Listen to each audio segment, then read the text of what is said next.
할렐루야. 하나님 앞에 예배를 드리도록 하겠습니다. 같이 기도할까요? 좋으신 하나님, 오늘도 하나님 앞에 함께 예배드리기 위하여 머리를 숙이는 모든 종들을 기억하여 주시고, 우리가 드리는 예배를 통하여 영광을 받으시며 예배하는 자들에게 은혜 베풀어 주시기를 소망합니다. 우리 구주 예수 그리스도 이름으로 기도합니다. 아멘. 다 같이 찬송가 150장 1절, 171장 후렴 함께 찬양하도록 하겠습니다. 최후 승리를 얻기까지 주의 십자가 사랑하리. 빛난 면류관 받기까지 험한 십자가 붙들겠네. 살아계신 주 나의 참된 소망, 두려움이 사라지네.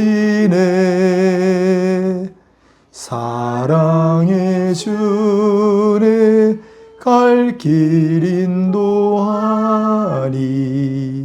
내 모든 삶의 기쁨 늘 충만하네. 사도신경으로 우리의 신앙을 고백합시다. 전능하사 천지를 만드신 하나님 아버지를 내가 믿사오며 그 외아들 우리 주 예수 그리스도를 믿사오니 이는 성령으로 잉태하사 동정녀 마리아에게 나시고 본디오 빌라도에게 고난을 받으사 십자가에 못 박혀 죽으시고 장사한 지 사흘 만에 죽은 자 가운데서 다시 살아나시며 하늘에 오르사 전능하신 하나님 우편에 앉아 계시다가 저리로서 산 자와 죽은 자를 심판하러 오시리라. 성령을 믿사오며 거룩한 공회와 성도가 서로 교통하는 것과 죄를 사하여 주시는 것과 몸이 다시 사는 것과 영원히 사는 것을 믿사옵나이다. 아멘.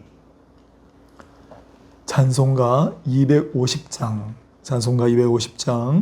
구주의 십자가 보혈로 함께 찬양하겠습니다.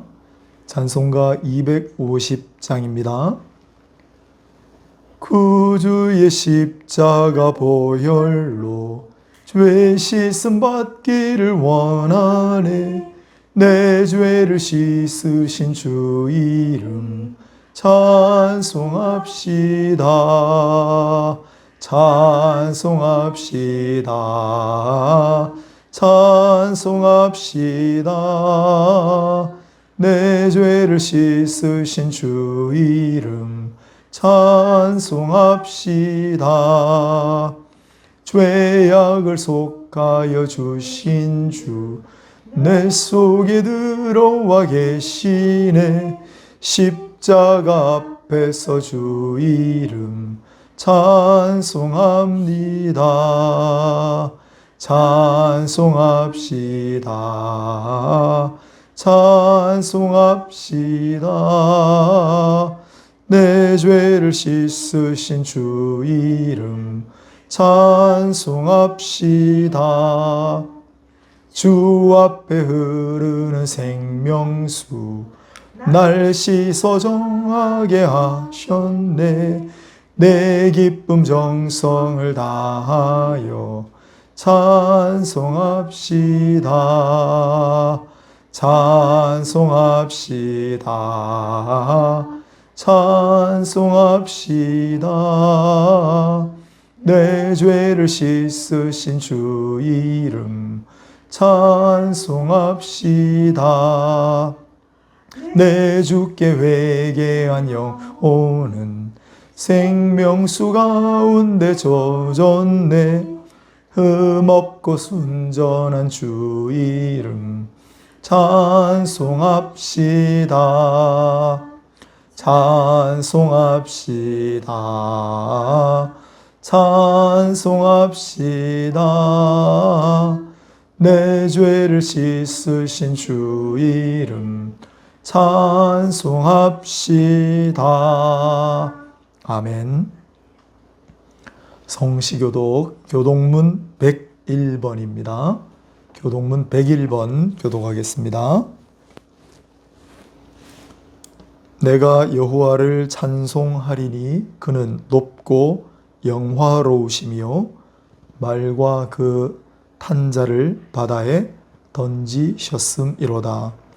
여호와는 나의 힘이요 나의 노래시며 나의 구원이시로다. 그는 나의 하나님이시니 내가 그를 찬송할 것이요. 여호와여 주의 오른손이 권능으로 영광을 나타내시니이다. 여호와여 주의 오른손이 원수를 부수시니이다. 여호와께서 시온의 포로를 돌려보내실 때 우리는 꿈꾸는 것 같았도다. 그때 우리 입에는 웃음이 가득하고 우리 혀에는 찬양이 찼었도다. 그때 문나라 가운데에서 말하기를 여호와께서 그들을 위하여 큰 일을 행하셨다 하였도다. 여호와께서 우리를 위하여 큰 일을 행하셨으니 우리는 기쁘도다. 여호와께서 시온의 포로를 돌려보내실 때 우리는 꿈꾸는 것 같았도다.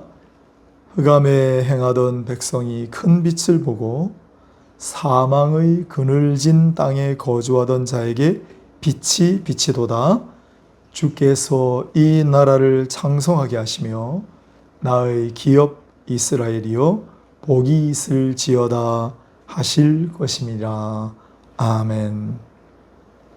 함께 찬송가 635장 주기도문송 우리 기도하는 마음으로 예배를 위하여 말씀을 생각하시면서 함께 부르도록 하겠습니다. 하늘에 계신 아버지 이름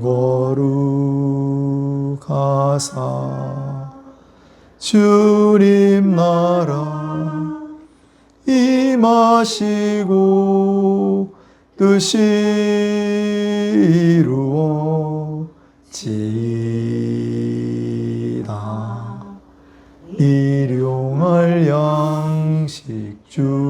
주시고 우리들의 큰 죄 다 용서하옵시고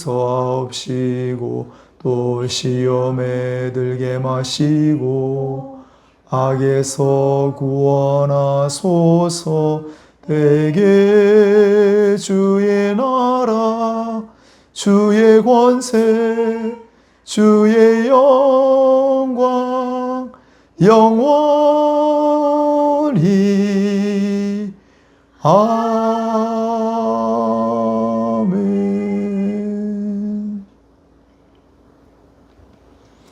하나님의 말씀을 봉독해 드리겠습니다. 오늘은 신약성경 뒷부분에 있는 베드로전서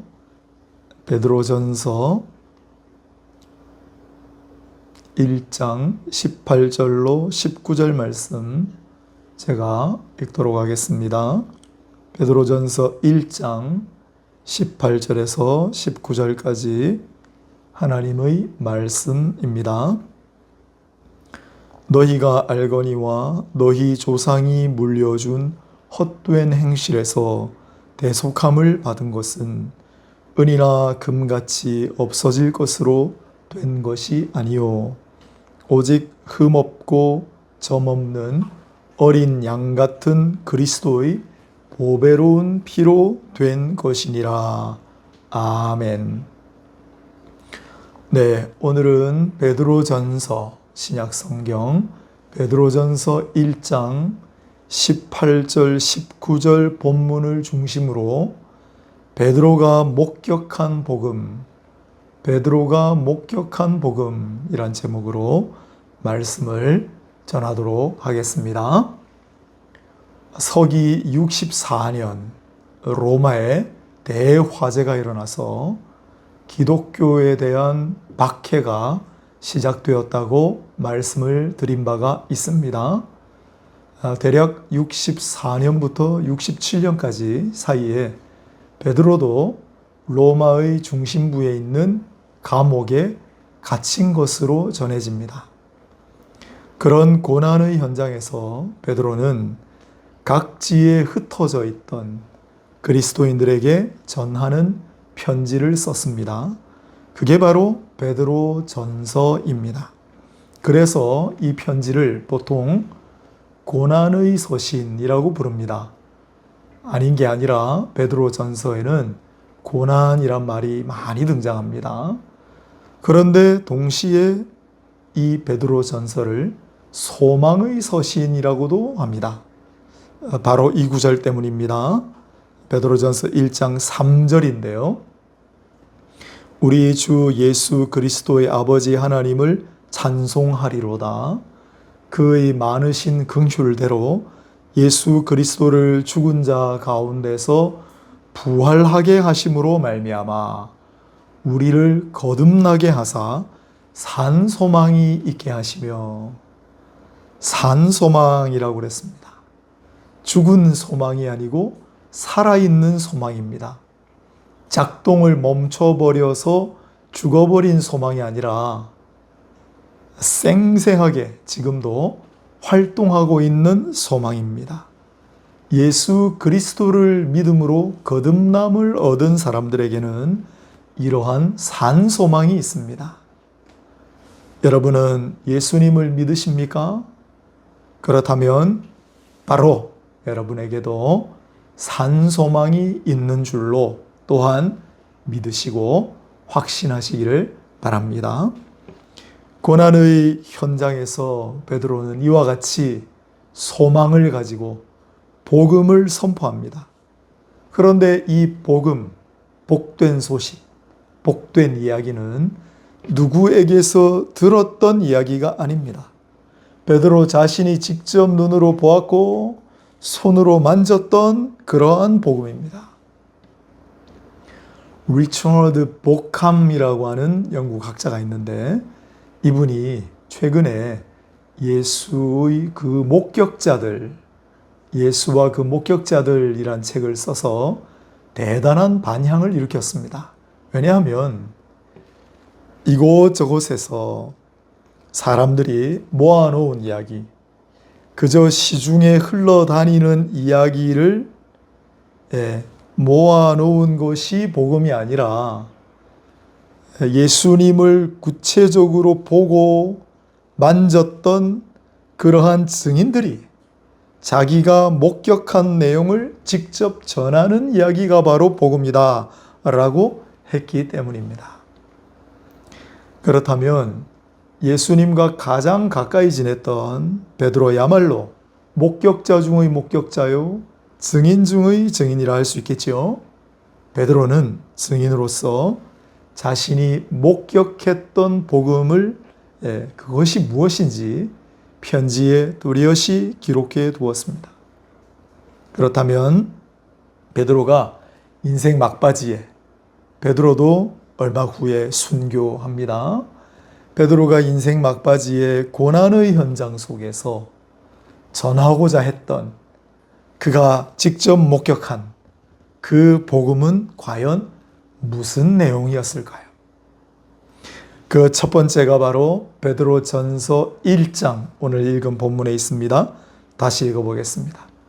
너희가 알거니와 너희 조상이 물려준 헛된 행실에서 대속함을 받은 것은 은이나 금같이 없어질 것으로 된 것이 아니요 오직 흠없고 점없는 어린 양 같은 그리스도의 보배로운 피로 된 것이니라. 아멘. 무슨 소린고 하면 조상들로부터 물려받은 또 그 세상 사람들이 살아가는 그러한 더럽고 헛된 행실에서 벗어날 수가 없잖아요. 그런데 예수님께서 피를 흘리심으로 예수님의 피를 뿌리심으로 정결하게 했다. 깨끗하게 만들었다. 그런 뜻입니다. 왜 어린 양이 등장하느냐? 옛날 구약 성도들은 잘못을 저질렀을 때 혹은 자신이 더럽혀졌을 때 이 동물 제사를 드림으로 동물의 희생된 동물의 피를 뿌려서 정결하게 깨끗하게 했습니다. 그러나 그때뿐이었죠. 하지만 하나님의 아들 예수께서 이 땅에 오셔서 그리스도가 되어 오셔서 아무런 흠이 없는, 왜 어린 양을 쓰느냐 하면 어릴수록 때가 덜 묻는다고 그랬어요. 하지만 그렇다고 어린 양도 완전히 깨끗하진 않겠죠. 하지만 우리 예수님은 완전히 흠도 없고 아무 티도 없는 그런 완전히 깨끗한 그러한 피를 뿌리시는 어린 양 같은 존재다. 그런 뜻입니다. 베드로는 가까이서 누구보다도 이것을 생생하게 목격했죠. 예수님께서 식사하시면서 이것을 받아 마시라. 이것은 너희를 위하여 흘리는 내 피니라 하셨지만, 빨간 포도주를 마셨지만 바로 그 다음날 채찍질 당하시고 피 흘리시는 모습을 베드로는 가까이서 목격했어요. 예수님께서 피를 흘리신다라는 걸 누구보다도 곁에서 목격했던 사람이 베드로예요. 왜 예수님이 그렇게 피를 흘리셔야 하나? 그 피 뿌림을 받아야 우리 머리끝부터 발끝까지, 또한 동물의 피는 절대로 그렇게 할 수가 없는데 우리 육신부터 영혼까지 맑게 하고 깨끗하게 하고 정결하게 하는 것이 바로 예수 그리스도의 보배로운 피이기 때문이에요. 보배로운 피, 그래서 한자로 줄여서 보혈이라고 하잖아요. 예수님의 보혈을 뿌림받아야 우리는 깨끗해집니다. 그래서 하나님 앞에 나아갈 수 있는 거예요. 할렐루야. 이 얼마나 놀랍고 반가운 소식입니까? 베드로가 목격해서 전하려고 했던 첫 번째 복음은 바로, 따라서 예수께서 우리를 깨끗하게 하시려고 피 흘리셨다. 예수님의 피의 복음이 되겠습니다. 20년 전에 우리 어린 아기들을 집에 남겨놓고 이제 신학교로 가서 산에 올라가서 하나님 부르면서 뒷동산에서 찬양을 했는데 그때 큰 은혜를 체험했던 찬양들이 있습니다. 찬송가 250장부터 270장까지 구주의 십자가 보혈로 죄 씻음 받기를 원하네. 250장이에요. 놀랍다 주님의 그 은혜 우리의 죄를 속하시려 갈보리 십자가 위에서 어린 양 보혈을 흘렸네. 251장입니다. 나의 죄를 씻기는 예수의 피밖에 없네. 252장. 내 주의 보혈은 정하고 정하다. 254장. 샘물과 같은 보혈은 주님의 피로다. 258장. 예수 십자가에 흘린 피로써 그대는 씻기어 있는가. 259장. 이 세상의 모든 죄를 맑히시는 주의 보혈. 261장. 죄에서 자유를 얻게 함은 보혈의 능력 주의 보혈. 268장. 250장부터 270장까지 예수 보혈의 찬양으로 가득 채워놨어요. 물론 어느 찬양 하나 은혜 안 되는 게 없지만 여러분이 250장부터 270장까지 찬양을 시간을 내어서 한번 쫙 불러보세요. 예수의 보혈을 찬양해 보세요. 진심입니다. 정말 제가 한번 권해드립니다. 놀라운 위로와 능력과 은혜를 체험하실 것입니다. 오늘 베드로가 목격한 첫 번째 복음, 예수 그리스도의 피의 복음이에요. 그분이 피 흘리심으로 그를 믿는 자들은 그 피 뿌림을 받아서 정결하게 된다. 씻김을 받는다. 치유를 받는다. 라는 사실을 믿음으로 간직하시기 바랍니다. 베드로가 목격하고 전하려고 하는 두 번째 복음은 2장에 있습니다. 2장 24절, 너무나 유명한 구절인데 제가 읽어보겠습니다. 친히 나무에 달려 그 몸으로 우리 죄를 담당하셨으니 이는 우리로 죄에 대하여 죽고 의에 대하여 살게 하려 하심이라. 그가 채찍에 맞음으로 너희는 나음을 입었나니.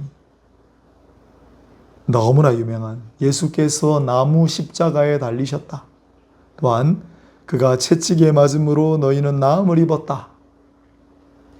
신명기 21장과 이사야 50장을 합해놨어요.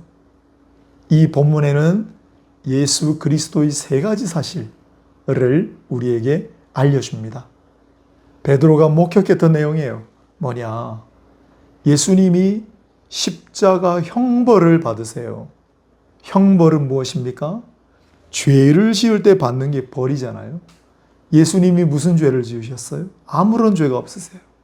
그러나 우리의 죄를 대신하여 형벌을 받으세요. 그것도 가장 혹독한 형벌이었던 십자가형을 받으셨어요.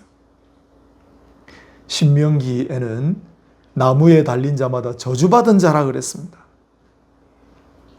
예수님은 저주받은 형벌인 십자가형을 지셨어요. 대신. 그리고 그로 말미암아 우리를 이제 더 이상 죄에 매이지 않고 의롭게 살게 하셨어요.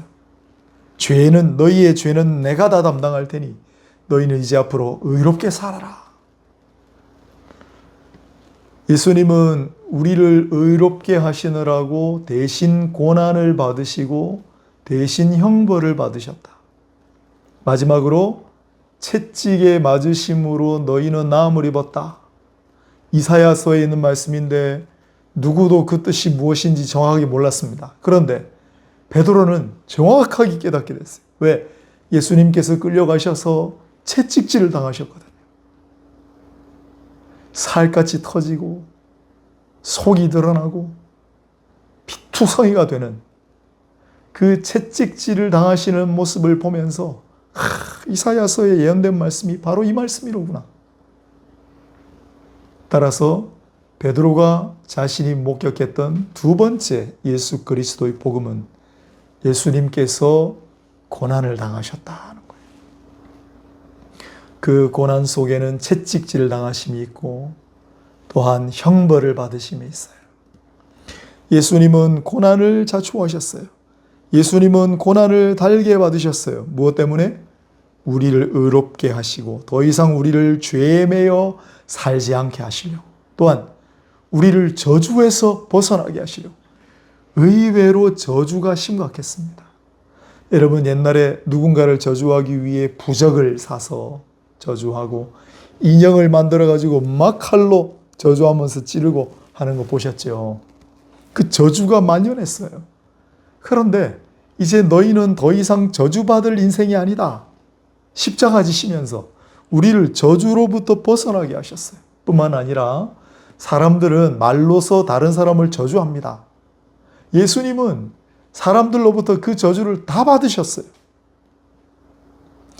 너희가 받아야 할지도 모르는 저주를 내가 대신 다 받았으니 너희는 이제 더 이상 저주에 대해서 걱정하지 말고 너희는 저주받을 인생이 아니니라. 구약 성경에 저주란 말은 혼자 쓰이지 않고 축복과 항상 같이 쓰입니다. 예수님이 고난 받으시고 특히 저주받은 형벌까지 받으신 이유는 우리를 죄에 매이지 않게 하실 뿐만 아니라 더 이상 우리가 저주받을 인생이 아니라 축복받는 인생으로 살아가게 하시려고 그랬다라는 사실입니다. 베드로가 그걸 친히 목격한 거죠. 그가 채찍에 맞음으로 너희는 나음을 입었나니. 따라서 예수 믿는 자는 더 이상 인생의 아픔과 상처 때문에 짓눌려서 살아가지도 않습니다. 예수를 믿어도 삶의 고난이 있겠지만 그러나 그 삶의 고난이 더 이상 나를 다스리고 나를 지배하는 그런 인생을 살아가지 않습니다. 앞서 소개한 첫 번째가 예수의 피의 복음이라면 두 번째는 바로 우리 삶의 복음이 되겠습니다. 우리가 이렇게 살 수 있도록 예수께서 고난받으셨다. 예수 고난의 복음이 되겠습니다. 그래서 우리는 삶의 복음이 된 거예요. 예수를 믿으십니까? 그렇다면 이제는 저주 대신 축복의 인생을 사시기를 바랍니다. 예수를 믿으십니까? 그렇다면 이제는 더 이상 죄로 가득한 인생이 아니라 의로운 인생을 사시기를 바랍니다. 고난과 아픔이 나를 가둬버리는 그런 인생이 아니라 주 예수 안에서 자유와 치유와 회복의 인생이 되시기를 바랍니다. 세 번째 베드로가 목격하고 전하려는 복음은 3장에 있습니다. 3장 18절인데 제가 읽어보겠습니다. 그리스도께서는 단번에 죄를 위하여 죽으사 의인으로서 불의한 죄를 대신하셨으니 이는 우리를 하나님 앞으로 인도하려 하심이라. 육체로는 죽임을 당하시고 영으로는 살리심을 받으셨으니 아멘. 예수께서 나를 대신해서 죽으셨다. 예수께서 불의한 자들을 대신해서 죽으셨다. 예수께서 죄인들을 대신하여 죽으셨다. 이것이 가장 중요한 복음입니다. 얼마 전에 우리 가족들 식당에서 밥을 먹는데 부대찌개를 먹으러 갔거든요. 뜻밖의 맛있는 식당, 가성비 식당을 발견했는데 손님이 많더라고요. 옆자리에 경찰관 두 분이 식사를 하시기에 제가 살짝 가서 두 분의 밥값을 대신 내어드렸습니다. 두 분이 나중에 아시고는 다시 돌아오셔서 당황하시면서 얼마나 고마워하시는지. 여러분, 이렇게 누군가 대신 밥값만 내줘도 고맙기가 이를 데가 없는데 내가 마땅히 치러야 할 엄청난 대가, 내가 마땅히 치러야 할 모든 죄의 대가를 그거 대신 값으로 치를 수도 없어요. 그런데 그것을 누군가의 목숨으로 대신 치렀다고 생각해 보십시오. 이 얼마나 기가 막힌 이야기입니까? 그런데 이게 얼마나 놀라운 복음인지 미처 실감하고 살아가지 못하는 경우가 많습니다. 왜요? 실감이 안 나기 때문이죠. 그러나 생각해 보십시오. 성경은 한 번 죽는 것은 모든 사람에게 정해진 바인데 그 후에는 반드시 심판이 있으리라고 말씀합니다. 우리가 알고 지은 죄, 모르고 지은 죄, 남들이 알고 있는 죄, 남들은 몰랐던 모든 죄는 언젠가는 반드시 드러나서 반드시 대가를 치를 날이 옵니다. 모든 죄악을 다 일일이 저울에 달아서 그 대가를 치러야 하는 순간이 옵니다. 무섭고 끔찍한 형벌이 죄를 기다리고 있습니다. 그러나 예수 믿는 사람은 그날을 두려워할 필요가 없습니다. 바로 그날이 오면 그제서야 이것이 얼마나 놀라운 복음인지 다 알게 됩니다. 예수께서 자기 목숨으로 대신 그 많은 그 심중한 죄값을 치러준 사람만이 천국의 하나님 아버지 앞으로 갈 수 있습니다. 그래서 이것은 천국의 복음이고 영생의 복음입니다. 베드로는 예수님이 먼 발치에서 십자가에서 죽어가시는 모습을 봤어요. 예수님께서 십자가에서 사망하신 모습을 봤어요. 예수님을 그 시신을 끄집어내려서 무덤에다가 매장하는 것을 봤어요. 예수님이 죽으신 것을 목격했어요. 증인이에요. 왜 저분이 돌아가셔야 하나? 그리고 3일 만에 예수님께서 죽음을 뚫고 부활하신 것을 목격했어요. 부활의 증인이에요. 이게 도대체 무슨 일인가? 그래서 육으로는 죽이심을 당하되 영으로는 살리심을 받았느니라. 베드로가 그 증인이에요. 우리의 죄를 대신하여 죽으셨으나 죽음에 굴복하지 않으시고 죽음조차 이기시고 부활하셨다. 그래서 비록 죄인이지만 예수를 믿는 자들은 그와 같이 죄에 대하여 죽고 의에 대하여 살아 이제는 영생을 누리는 그러한 사람들이 될 수 있게 하셨다. 그것이 베드로가 목격한 세 번째 복음이었습니다. 베드로는 이러한 복음들을 하늘로부터 성령이 전한 복음이요 천사들도 살펴보고자 하는 것이라고 표현했고, 이 외에도 베드로전서에 한 5번가량 복음에 대해서 언급합니다. 하지만 베드로는 이 복음이 말하고 행하는 모든 것을 직접 눈으로 보았고 손으로 만져보았습니다. 그래서 자기가 목격했던 바를 전하기 위해 직접 펜을 들었습니다. 우리는 지금 바로 그 베드로가 목격하고 기록했던 복음을 듣고 보고 있습니다. 그리고 나아가 이제 우리도 누군가에게 그와 같은 목격자가 되어야 할 줄로 믿습니다. 제 말이 아니고 주께서 친히 하셨던 말씀입니다.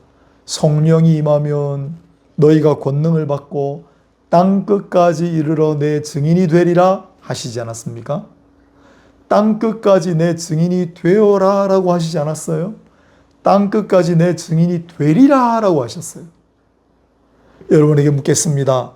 성령을 받으셨습니까? 예수를 믿습니까? 똑같은 질문이에요. 그렇다면 여러분은 이미 권능을 받았고 땅 끝까지 이르러 예수의 증인이 되셨습니다. 아멘. 어떤 분이 한 목사님에게 와서 이렇게 묻더래요. 목사님, 땅 끝까지 가서 복음의 증인이 되리라 하셨는데, 자, 제가 어디를 가야 땅 끝인지 모르겠습니다. 제가 땅 끝까지 갈 일이 없어서 복음을 전하지를 못하겠네요. 그 목사님이 그분에게 같이 일하는 동료가 누가 있나 물었어요. 무게가 있습니다. 그분 교회 다니시나요? 예수 믿으시는가요? 그건 잘 안 모르겠네요. 그럼 당장 가서 그분에게 물어보시고, 만일 예수 안 믿는다고 하면 그분에게 복음을 전하세요. 그분이 바로 당신의 땅끝입니다. 어떻습니까? 오늘 우리는 베드로가 직접 목격했던 그러한 복음을 베드로가 증인으로서 기록한 말씀을 통해 보았습니다. 들었습니다. 이제 또한 예수님은 너희도 나아가서 베드로처럼 내 증인이 되리라 라고 말씀하셨어요. 여러분, 우리가 전할 복음은 어떤 복음입니까? 베드로가 전했던 복음과 똑같습니다. 예수께서 나를 위해, 우리를 위해, 당신을 위해 피 흘리셨다. 그래서 깨끗하게 하신다. 치유해 주신다. 정결하게 하신다. 새롭게 하신다. 예수께서 나를 위하여, 우리를 위하여, 당신을 위하여 고난을 당하셨다. 당신이 받아야 할 형벌을 대신 받으셨다. 저주를 대신 받으셨다. 그러니 더 이상 예수 그리스도를 믿는 인생은 저주 인생이 아니라 축복 인생을 산다. 예수 그리스도의 고난의 복음이요. 그것은 나에게, 우리에게, 당신에게는 삶의 복음입니다. 마지막으로 세 번째, 예수 그리스도 죽음의 복음이죠. 돌아가심의 복음이죠. 예수께서 우리를 위해 죽으심으로 우리의 모든 죄값을 대신 치러주셨어요. 내 밥값, 내 평생 먹을 밥값을 누군가가 다 내놨다고 생각해 보세요. 와, 엄청나지 않습니까? 그러나 예수님의 이 복음은 그것과 비교할 수 없는 더 큰 은혜. 그래서 우리는 이제 이 복음의 증인이 되어야 할 줄로 믿습니다. 오늘 내가 서 있는 땅끝에서 예수의 증인으로, 복음의 목격자로 살아가시기를 바랍니다. 그래서 우리 한 사람 한 사람을 통해 예수가 드러나고 복음이 전해지는 역사가 있기를 바랍니다. 지금까지 교회가 이어져 온 것은 바로 이러한 복음의 증인들, 복음의 목격자들이 끊이지 않았기 때문이에요. 처음에는 베드로와 같은 사도들이었지만 이후에 또 다른 증인들, 목격자들, 또 다른 목격자들과 증인으로 여기까지 왔습니다. 오늘 우리도 그와 같은 복음의 목격자, 복음의 증인들이 되어야 하지 않겠습니까? 기도하겠습니다. 하나님, 오늘 말씀을 깊이 새기게 하시고 예수님의 복음을 잘 알고 누군가에게도 설명할 수 있게 하시고 복음의 증인으로 살아가게 하옵소서. 예수님의 이름으로 기도합니다. 아멘. 다 같이 찬송가 270장 함께 부르도록 하겠습니다. 찬송가 270장입니다.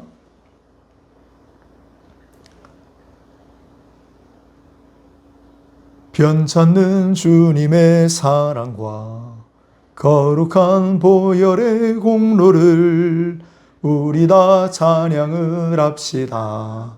주님을 만나볼 때까지 예수는 우리를 깨끗게 하시는 주시니 그의 피 우리를 눈보다 더 희게 하셨네. 우리를 깨끗게 한 피는 무궁한 생명의 물일세. 생명의 구원을 받은 자 하나님 찬양을 합시다. 예수는 우리를 깨끗게 하시는 주시니 그의 피 우리를 눈보다 더 희게 하셨네. 주님의 거룩한 보혈을 날마다 입으로 간증해 담대히 싸우며 나가세. 천국에 들어갈 때까지 예수는 우리를 깨끗게 하시는 주시니 그의 피 우리를 눈보다 더 희게 하셨네. 십자가 단단히 붙들고 날마다 이기며 나가세. 머리에 면류관 쓰고서 주 앞에 찬양할 때까지 예수는 우리를 깨끗게 하시는 주시니 그의 피 우리를 눈보다 더 희게 하셨네. 아멘. 중요한 광고를 하겠습니다. 이제 다음 주일, 마지막 주일이죠. 오후 3시에 종전과 같이 프라미스랜드에서 한자리 모임을 가지도록 하겠습니다. 그런데 이 프라미스랜드 실내 공사가 아직 마무리가 완벽하게 다 되진 않았어요. 하지만 예배할 수 있는 공간은 마련해 두었으니 우리 함께 또 예배 드리면 좋겠습니다. 이곳은 누구에게나 열려 있으니 방송 보시고 또 누구든지 함께 참여하실 분들은 오셔도 괜찮습니다. 위치는 중앙동 지하철역에서 내려서 근대 역사관 통해 쭉 올라오시면은 한 50m, 70m쯤 올라오시면 프라미스랜드 용두산 공원 올라가는 바로 입구에 있습니다. 네, 공영 주차장 되시고 또 이렇게 넘어오셔도 프라미스랜드라는 간판이 보입니다. 지하에 있습니다. 한 가지 더, 그래서 우리가 한자리 모임을 하고 예배처소로 사용하고 있는데, 프라미스랜드 공사가 큰 공사는 아닌데, 이렇게 지연이 되는 이유는 재정이 없어서 그래요. 그래서 오늘 이 방송 보시고 마음이 가시는 분들은 화면에 제가 계좌번호를 하나 띄울 테니까, 이 작은 자의 교회와 또 이 프라미스랜드 우리 한자리 모임 예배처를 위해 마음이 가시는 분은 후원을 부탁을 드리는 광고를 하나 해드리겠습니다. 하나님의 사랑이 절실한 그러한 달입니다. 나라 사랑의 달. 우리 또 대한민국을 위해 기도해 주시고 또 북한과 첨예하게 대치되어 있는 아직도 휴전 중에 있는 이 나라 민족을 위해 기도해 주시기를 바랍니다. 속히 통일을 앞당길 수 있도록 하나님 역사하여 주옵소서. 특히 간절하게 기도하시는 달이 되었으면 좋겠습니다. 아직도 전 세계의 전쟁들이 그치지 않고 있습니다. 평화를 위한 기도를 계속해서 해주시기를 바랍니다. 또 우리 장애인 사역을 위해 기도해 주시기 바랍니다. 우리 또 청각장애인들 많은 분들이 복음방송 듣고 예수 복음할 수 있도록 기도해 주시기를 바랍니다. 이제 우리 함께 기도하고 축도함으로 마치겠습니다. 여러분 마음에 간절한 소원이 뭡니까? 오늘 이 시간에 주님 앞에 내어놓고 기도하십시오. 또 우리 오늘 말씀 붙들고 또 각자 생각나는 대로 하나님 앞에 기도하고 제가 축도함으로 마무리하도록 하겠습니다. 다 같이 기도드립니다. 할렐루야. 하나님 아버지, 오늘도 우리가 하나님 말씀을 받았습니다. 그리고 하나님 나라의 일을 위하여 간구하라 하신 대로 기도하게 하셨습니다. 우리의 간구하는 소원을 아뢰라 하셨으니 우리가 그 말씀 의지하여 기도합니다. 우리의 기도를 받아 주옵소서. 우리의 기도를 들어 주옵소서. 우리의 기도를 받으시고 응답해 주옵소서.